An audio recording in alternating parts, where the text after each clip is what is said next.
On the ground! On the ground! Don't move! Crawl back to me! Crawl, mother...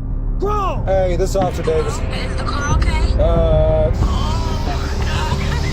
Hollywood does police a huge disservice when they portray police vehicle pursuits, because the way that Hollywood does it, it looks amazing, but it's almost nothing like what real vehicle pursuits are like. Real vehicle pursuits are incredibly dangerous for both the officer and the public, and officers have to take extreme measures to make sure that they don't get harmed and that the public doesn't get harmed when engaging in a pursuit. And very often, they're threading a very small needle to try to take a subject into custody when speeds exceed 100 miles per hour. And even if the officer does everything right during a pursuit, it can still end in a horrific crash. This is one of those.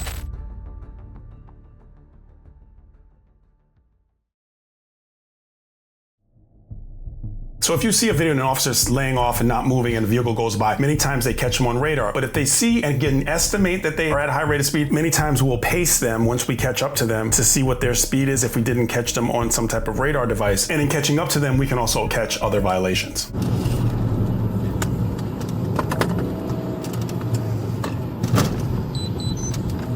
427, 1041. Go ahead. Pittman and 38th. It's a black Chrysler 300. George 8, David 1, Robert. George 8, David 1, Robert. Copy. I really like this double camera view because you can see there's a backup officer. So I'm going to fill you in on something that's interesting. I like the officer called out the stop, gave his location, gave out the plate before he approached the vehicle. Good stuff. When you're going on a car stop and a unit comes to back you up, a lot of times they'll get on the radio and say, Control Frank 15, I'll be en route to back, whatever. Or sometimes they'll just go. With these two camera views, it's going to be really interesting to see how they interact. I like double camera view. You go to 1041. 26, I'm with 427. The vehicle's taken off for southbound Pittman.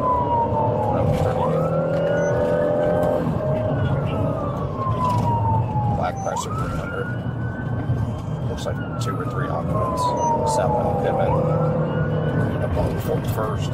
There's no traffic. Speeds are 75. Keep patches.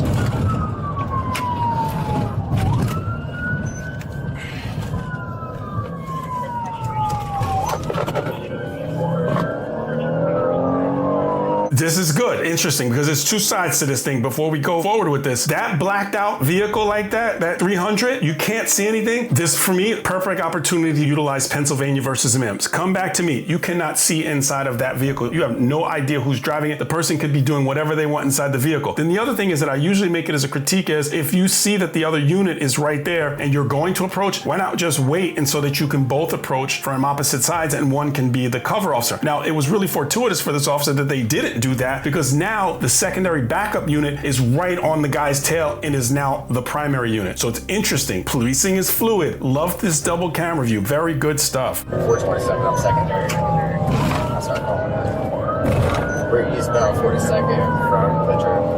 Speed to 60.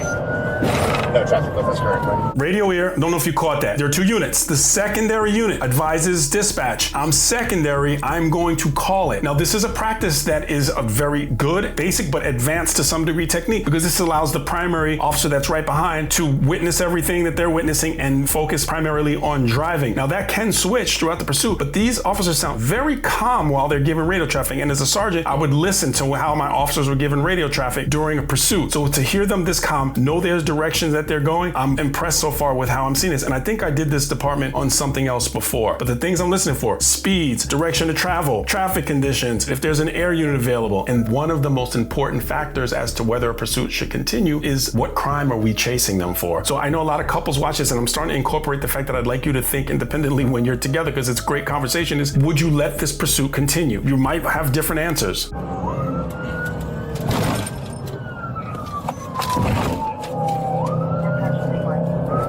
Charges were CNI. So I don't know if you heard that, but he said the original charges are CNI. I don't know what that is. If you're from Missouri and you know what CNI is, and I think it's CNI, maybe CMI, but if you know what that charge is, please chime in because that's going to matter.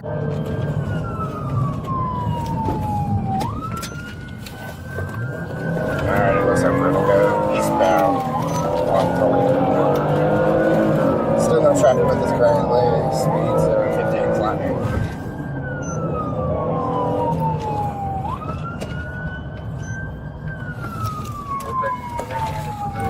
southbound Sterling from 43rd.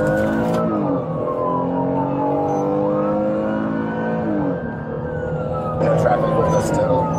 Speed 60 in front of me.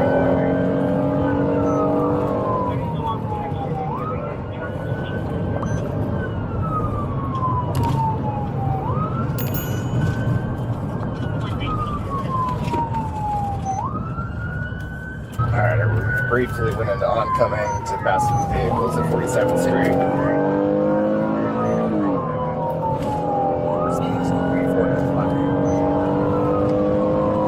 Check on 690.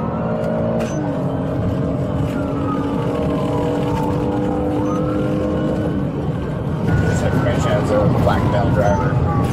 Didn't get any further description of him. Our speeds at 92. No traffic flows currently. Southbound Sterling, passing 53rd. If you haven't already asked, get assistance with some stop sticks, that would be great. Okay, stop for a second. The officer requested stop sticks. If you did not catch that device placed inside in the road, puncture the tires are not going to explode. They'll slowly deflate and the vehicle will end up stopping. There are a couple of things that as officers know what we're hearing on the radio and what we're observing. So the officer that's in the pursuit must give anything that could potentially be dangerous during the pursuit that they observed. Here, at this point, going into an opposing lane and blowing through a stop sign. The officer didn't mention it, but the officer could just be caught up in the tunnel vision. I'm not suggesting at all that the officer intentionally omitted that piece of information, but that will not matter if it goes south. It's incredibly important to mention things as to why, and I get why sometimes officers may do that, but this is incredibly important as you watch the video, because at 1 minute you could be like, yeah, let it go, and then you see something, you're like, okay, done, you're gonna call it off, and it's just a very fluid, rapidly evolving type of situation. Coming up to Blue Ridge. So we're gonna go westbound Blue Ridge. This means a bit in front of passing one car and turn right. No one's trying to put us on.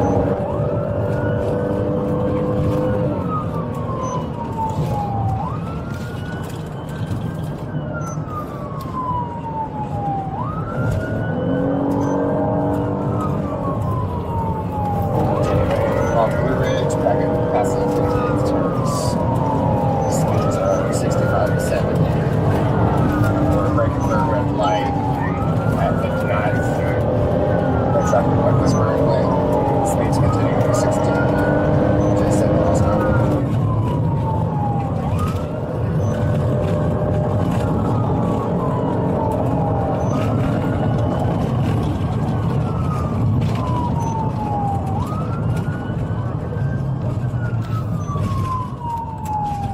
Alright, we're gonna be going westbound 63rd from Blue Ridge Boulevard.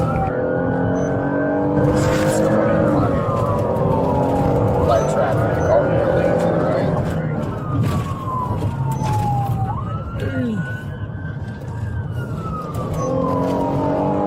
We just heard the officer audibly groan because the suspect nearly T-boned the red pickup truck. Again, what are we thinking? What crime are we chasing this person for that we know of? Can we potentially identify the person later? And I don't know all the details of this. I will continue to mention this. I understand that I am talking to you on YouTube in 72 degrees, but it is important for us to go over these things because vehicle pursuits are very, very dangerous. I heard the officer say no traffic many times. Many times there could be no traffic and then one street later, there is light to moderate traffic. And again, the scrutiny of these pursuits should occur, and it's going to occur because innocent people are going to and from dinner, and there are many documented cases. And suspects will drive intentionally incredibly reckless in hopes that the vehicle pursuit will get called off. And I know that in other videos I've done, the comment section almost split 50-50, where people are like, oh no, we gotta chase him, and other people are like, no, it needs to stop. But again, you've got to understand when we watch these things, what is the most prudent thing to do under the circumstances. I am not anti-pursuit, but I want them to be done in the safest manner possible.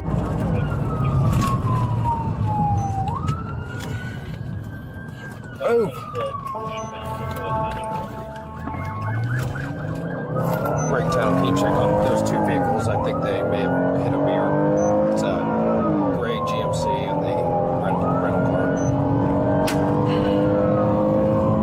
We're down northbound Blue Ridge cutoff from 61st. Speed to 8 miles an hour. Traffic on this road.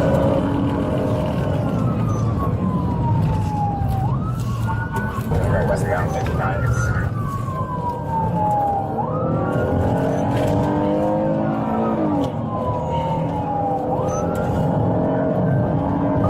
Speed to 16. No traffic with this.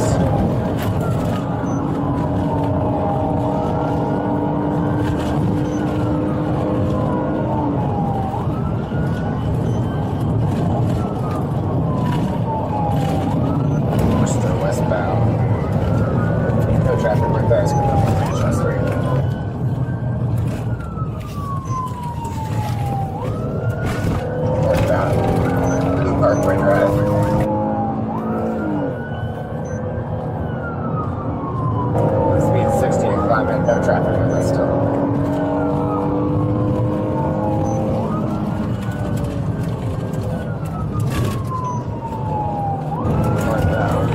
Parkway Drive, 57. Speeds are 60 miles an hour. No traffic.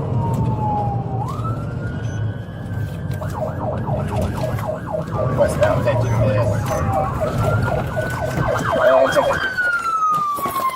Hands! Get out! Get on the ground! On the ground, motherfucker! You're gonna get tased! On the ground! On the ground! On the ground! Don't move! Hold on. Crawl back to me! Crawl back to me! Crawl back to me! Crawl, motherfucker! Crawl! Crawl! Crawl! You got the car? Crawl! If you go for your waistband, you're getting tased. Keep crawling. Crawl to me! Crawl to me! Crawl to me! You're gonna get tased! I can't see. Crawl to me! I got stuff in my eye, bro. Don't move. I'm behind, bro. Hey, you ain't gotta grab me. You ain't got nothing on. Hands behind your back. Okay, bro.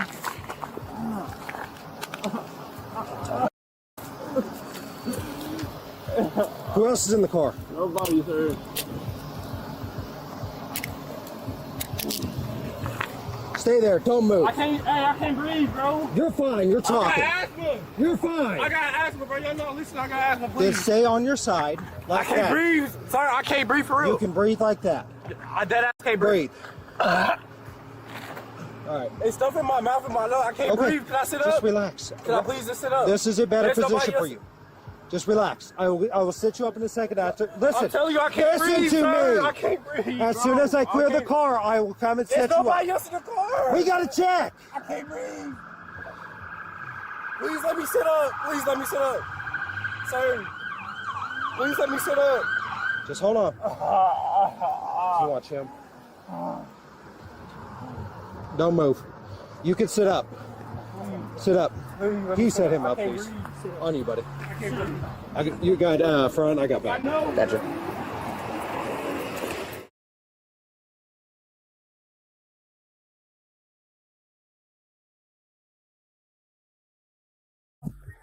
You pulling my hair out, bro? I ain't got nothing. Oh, don't do it like a dumbass to a city.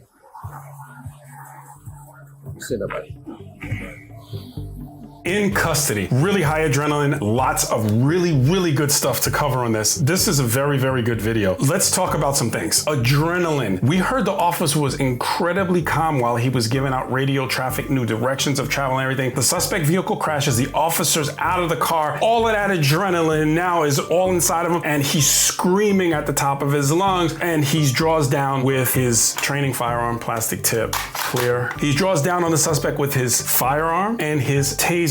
Now, I've explained to you before, and most of you are gonna know the name of this challenge when you're doing this, because if he decides to use this to taser, sometimes it's called sympathetic reflex. This occurs. So this is an incredibly challenging thing to do, especially when you're amped up like this. If you go for your waistband, you're gonna get tased, you're gonna get tased, and you think it's tase, and it becomes that. Sympathetic reflex is a real thing, and it has happened. The other thing is we see that the officer ends up having his back to the suspect vehicle that he's concerned about being clear, and his partner is on lethal coverage on the vehicle. And I get it that sometimes those kinds of things can happen, because I think this officer actually is quite tactical. Adrenaline can push you into situations in ways that you just kind of like, oh my goodness, the adrenaline took over. And here's a key factor that you can easily understand how adrenaline can take over. I have graded countless practical problems when you have officers do these scenarios, and you'll have a scenario like this. Vehicle pursuit, take a suspect into custody, felony car stop. You try to get the adrenaline up in the training environment. I have never, in all of the years years that I have done this, heard the person in the training F-bomb the person while they're taking them into custody. But you frequently see it when it really happens. It's because it's impossible to mirror the exact degree of adrenaline and nervousness and whatever goes through the human body in a training environment like it is in the real deal. I remember a boxer saying, it's different when you're in there. And it's very, very true. And so if that expression of the vulgarity comes out of your mouth, then you've diverted a bit from what you do in a training environment. So it's just exemplifies that the real deal and adrenaline can make you switch from what you do. And the more you train it, the better you get it. Because what's also interesting, very, very interesting, is when you watch the officer after the adrenaline starts to dissipate a bit, his conversation with the suspect becomes much more calm. He's much more matter of fact, knows that he still wants to clear the vehicle. You see his hands as he goes to clear the vehicle. He tells the backup unit to watch him. And this is not just with policing, is why do we have to rush in and grab this guy? We know that we have another unit's coming. We have him proned out. His arms are out to the side. He's down. We stay on coverage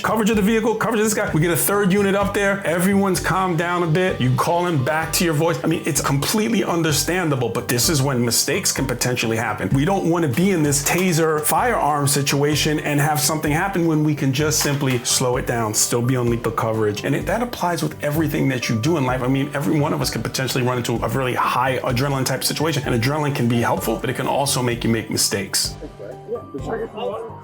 Relax. Can I get some water? I can't breathe. Listen, would you quit acting like a goddamn baby? How am I acting like a baby? I will help you in a second. Give me a second, okay? I got nothing on me, bro. I know. I got checked. Everything's in the car. Can I please get some water? Give me a second. What'd I say? I got asthma, bro. What did I say? I heard what you said though, but I've been cooperating with, bro. You weren't cooperating. You weren't cooperating for the last 300 blocks. That mask is something that I would take note of, the black mask that he had underneath his jacket. I can't breathe. Can I please get some water? Yes. Give me a second. Oh, my Is this your first time going to jail? It's my girl car, bro. Sit down. I'll get you some water. Sit down. I will get you some water. Can I make a phone call? I don't know no numbers. You're under arrest for a felony. I will give you your phone. Is your phone in there? Huh? Is your phone in there? Yeah, my phone is. Can I get the numbers on my phone? Can I get the numbers on my phone? Will you let me? Hey, will you let me answer your question after you ask it? Every question I've given you a response to. So you need to relax, okay? Take a deep breath. You're fine. Kick your legs in. I'll get you some water. Can you raise the window down or can you keep the door up? I can't breathe, bro. I'm trying to breathe. Yes. Damn, dude, you're like a child up Tyler. Are we in Raytown or are we in Kansas City? This is Kansas City. Kansas City? The crash happened in North City, though. Oh, there was not a crash up there? Yeah, he hit a truck. He tried to squeeze through a truck and SUV. Gotcha.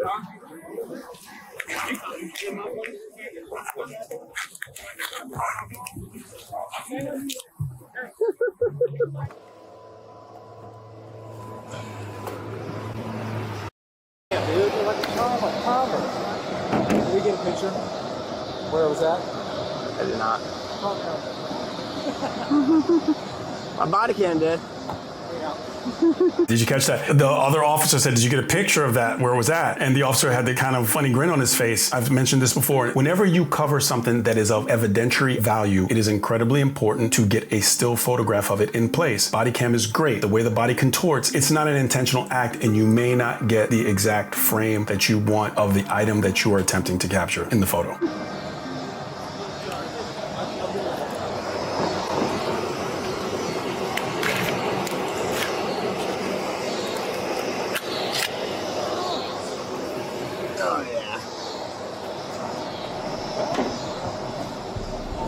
So a lot of people don't realize that's actually a pistol. A lot of people confuse that. That's like an AR type pistol. I've trained with them many, many, many times. In many places, it's 100% legal. Is this a person that I would want to have this firearm that acts in this manner, that runs from the police in this manner? This looks like it shoots 5.56 rifle ammo. And a person who would run from the police in that manner, this is not something that I believe should be in his hands. It requires maturity. Wait now. I'm giving you a waterfall. Yeah, I'm giving you a waterfall. You ain't touching my lips. I don't want to touch your lips, bro. I know you looking at me. My lips bleeding and stuff. You got like a little bit of blood. It's in the airbag, buddy. It's just the dust and stuff. You're welcome. This is some high quality H2O. No, my girlfriend be mad, bro. You don't up. What's your name, buddy? It's total. I mean, it's not total. I mean, it's a 2007 Chrysler, so I mean, I guess, yeah. Sit down. I shouldn't have stopped. Sure. You're gonna run from the Independence Police, my friend. Bro, I was scared because, bro, I just got, I ain't got no license, but I got my, yeah. I got my license, but I don't, like, I just ain't went to pick it up. All right, kick your feet in. I got what I gotta do. I'm gonna roll your window down. But can I make a phone call from my phone? Not right now, because you're under arrest for a felony. I'm saying when I get to the thing. When you get there, we will allow you to get numbers. This guy is the whiniest guy I've ever met in my life. Out here doing big boy crimes. There's no serial number on it. Nothing.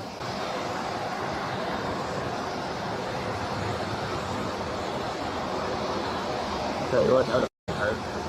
What's that? Yeah. Take you out, my friend. I don't know. Hold on. My phone though, like, is it? I got your phone. You see me. I walked it to you. Dead? No. If it's dead, bro, I can't make no call. I'm gonna turn it off. Please. Where you going? Huh? Where you going? I'm going home. Go back to where my girl is. Thank you. That's her car, bro. I'm done. You done, so. I'm already. Hey, turn it done off. good. I've been going through a lot. Because you live in a country song right now. Huh? You live in a country song. What's your passcode? I ain't trying to. This you keep it like that. All right. What? Because it's embarrassing, ain't it? It's something like I love rainbows or something crazy. Unicorns are my favorite. Your cousin Terry's calling. Huh? Cousin Terry's calling. Can I answer it? They hung up. If they call again, I have to answer for you. I'll tell them what's up. They calling, yeah, answer. FaceTime. Answer it. FaceTime. So she know I ain't lying. Hello. Hello? Hey, this is Officer Davison. I'm gonna call you when I get to the jail, bro. He's gonna call you. He's gonna call you when he gets done. Okay, is the car okay? Hold on. I'll show you. Let me show her. I'm gonna show you how you f***ed up.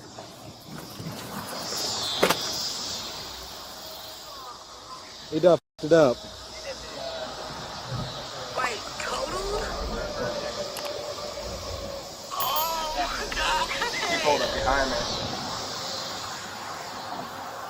He was worried about it, but he should just stop.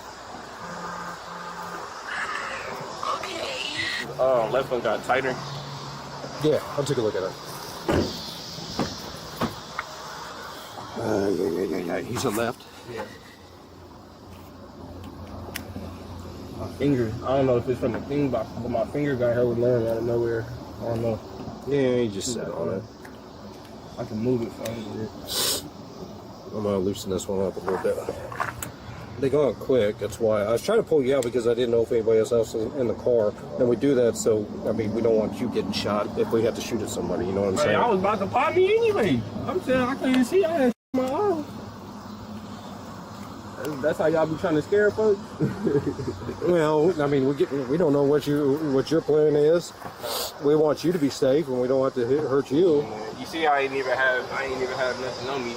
Huh? See, I ain't even have nothing on me. Everything that was in the car is in the back seat. That pistol was right in the front seat. Pistol? Hey, yeah. I don't know about that. Uh-huh. I just had to bust it. Ain't nobody cared about since like 2007. That's what I know. No, we're good, brother. I appreciate it. For you guys if you need that. Awesome. Thank you. Just hit us up and we can give you the report for it. Do you have the report number right now and I'll grab it from you? Sorry to cause you paper, buddy. No, dude, that's my job. I'm the traffic guy. Oh, hell yeah. Then I'm not sorry. That's the report number, my last name, and my email's on the back of that. Thank you guys. Appreciate you guys' help. I know you guys always help, and I appreciate it. We all do it. We all appreciate it. Thank you guys. Man, it's so much fun getting in there. I hope you guys have as much fun as we do. Oh, we do. Okay, cool. Now I don't feel as bad. Yeah, the old skizzard. I love that. What's that? Setting it up for the takeaway. Oh, yeah. I seen his brake lights on. I was like, oh, this is mine. Well, so that's why I sat there sitting in my car for a minute. I was like, I don't think he's actually going to stop. And that's how I was come off. I was like, all right. I was like, I'm gonna wait until he starts to pull up behind me to walk up. Perfect timing. I got your wallet too, buddy. I got one more thing. Yeah. What's the reason they trying to stop me on the speeding? You flew past me. You've got only one plate on the car, and I don't think it's on file. I think it's like super expired. Like I said, that's my girl's car. And she had like traded cars with somebody, and I guess I don't know what they did. I've seen you driving around before. Yeah, I've been driving around. She just traded it like she just got it like what, a week or two ago. Yeah. You done f***ed it up. You gonna be in the doghouse. You gonna be in the doghouse. I'm gonna be in the doghouse. You gonna be in the doghouse. What's that is? Downtown? No, you know, like when you get in trouble with the old lady, like in the doghouse. You done f***ed up her car. This conversation between them is really interesting because they're both very open about their feelings about what went down. So where I'm gonna go right now? Independence. So basically you're on a 24-hour hold. A detective, we'll contact the detective, we'll let them know what our charges are. We're waiting to hear back on the gun, waiting to hear back on you. What they'll do, they'll come in tomorrow, you have an opportunity to speak with them, they'll hear your side of the story, or you don't have to speak to them, it's your choice obviously. And then they'll present it to a judge and a prosecutor, and they have the option of trying to secure a warrant for whatever charges that we have. What you think would have happened if I had stopped? You probably could have maybe got a ticket. For real? Yeah. Did I have no license? You have to take people to jail. Dude, you get a ticket. I didn't know that. Then you stop and you find out, motherfucker. I'm saying, but when You don't run. Bro, when I be watching the police or that shit, people driving without a license all the time, bro. Even so, you turn a misdemeanor into a fucking, it's not even a misdemeanor, it's a driving infraction. It's a traffic infraction. You're turning that into a felony. And you're putting people in danger. You could have killed somebody. I know you're scared, but God, look at it. Look at the amount of people that you could have hit. Why y'all was still chasing me? Because you run from us, we catch you. Huh? You run from us, we catch you. That's how the police do. And that's the rub right there. The suspect is talking as though he knows, why did you keep on chasing after me? As reckless as I was driving, because he felt that they were going to have to stop chasing him. And the officer's response is interesting. He says, because that's what we do. That's another thing. You can normally find the policies of departments online as far as what their pursuit policy is. But I have an interesting thing about policy. And I say this, know the policy, do what is right. Because policies evolve because sometimes you realize that the policy ends up being a little bit off or it doesn't cover a certain thing. Because there's two sides to this. To be really objective, you have to think of both sides. I don't know what the charge was that they were chasing him for, but there was absolute extreme danger during this pursuit. Do you want this guy to have that firearm on the street afterwards? And sometimes the results are the judge or the circumstance. But you can think of 20 horrific scenarios that could have occurred in this pursuit and that have occurred. This happened around 7:30 p.m. God forbid, a family backing out of their driveway, just going to dinner. These things have happened. All of these things have to be taken into consideration. I'm going to look up this department's policy. I believe it's Independence, Missouri. It mentions three very important things. The following are options available to officers to assist in bringing a pursuit to a timely end or avoid the pursuit altogether. Number one, nearly every department has something, I can see it clearly here. It says the decision to not pursue is the first and most commonly used option available. Officers are encouraged throughout the general order to evaluate the need for the pursuit, measure the risk versus reward, and are reassured they will not be criticized for deciding not to pursue. This is not in the policy. If something goes south, you definitely will be scrutinized. Officers and supervisors are reminded that sometimes the best decision is to not pursue. Now, I know there are going to be people in the comments saying, oh, Sarge, you got old and you just went. No, it's not that. It's just a lot of times it's common sense. And I'm not suggesting this pursuit should not have gone on. I can't tell you that from watching this video. I could say I saw a lot of dangerous things, but understand that these policies exist for a reason. And there are other means. I mean, here they say the Kansas City helicopter is another option. Boxing and tactics. And the officer that's pursuing, when you're calling out that radio traffic, everything that you omit is going to be scrutinized, especially if it goes south. And it looks like in the original video here, it says the subject was arrested for aggravating, fleeing, or detention causing injury or felony. And it says that he's guilty to resisting arrest or detention, sentenced to 3 years. And that's not official. That's in the video. Shout out to this channel. It was a very interesting video to watch and a lot of different stuff to learn from. And I just hope that when we have the young aspiring officers, when I first came on, it was just like, go, go, go, go, catch them, catch them, catch them, catch them. But are there other ways? Do we have the license plate? Can we potentially slow down, box them in, get a helicopter, drones, all all different types of things to think about because you can see the danger. And one vehicle was actually hit during this pursuit. And I'm very happy that everyone ended up okay. And I hope that if this guy got the 3 years that he deserved, that he learned from his mistake, because putting everyone else in danger like that is a no-go. Which brings me to today's coin, which is very, very interesting because it's about justice. This coin is actually belt clip, money clip. And I'm gonna do the tilt on this. So I'm gonna show you the coin first and I'm gonna read the letter that came with it. So here, I got it out to here like this and I'm tilting it. And I know I'm gonna get flamed if this doesn't work, but I'm tilting it, guys. So I hope that you can see that. And now I'm gonna read it if it didn't work. Tombstone Marshal, Deputy Marshal Judge from Tombstone, Arizona, with a $2 bill connected to it. And I gotta tell you why this is really interesting. I'm really big into Westerns. I love Westerns. I've watched movies on Tombstone. I've watched television shows on Tombstone. And to get this from Tombstone, it just absolutely blew my mind in such a really cool way. And here's the letter, because I was initially reached out to by the wife of this person, but I was told I'm allowed to mention the name. And this is from Judge Keith Barth. When I became the judge of Tombstone, I had a money clip design, kind of like a challenge coin. If you decide to mention it, he gave me permission to mention it. And it was just wonderful because he has a career in law enforcement. He watches with his wife and really enjoys the show. And now he shared with the channel this incredible money clip from Tombstone. He didn't even know that I'm a big Western fan. And now this is part of the channel's collection. And again, the ones that I didn't show properly, I'm going to show them again. And I'm going to make sure that these end up showing properly going forward. If you like this kind of content, like the video, subscribe to the channel, and click on the video that's on your screen for more content just like this.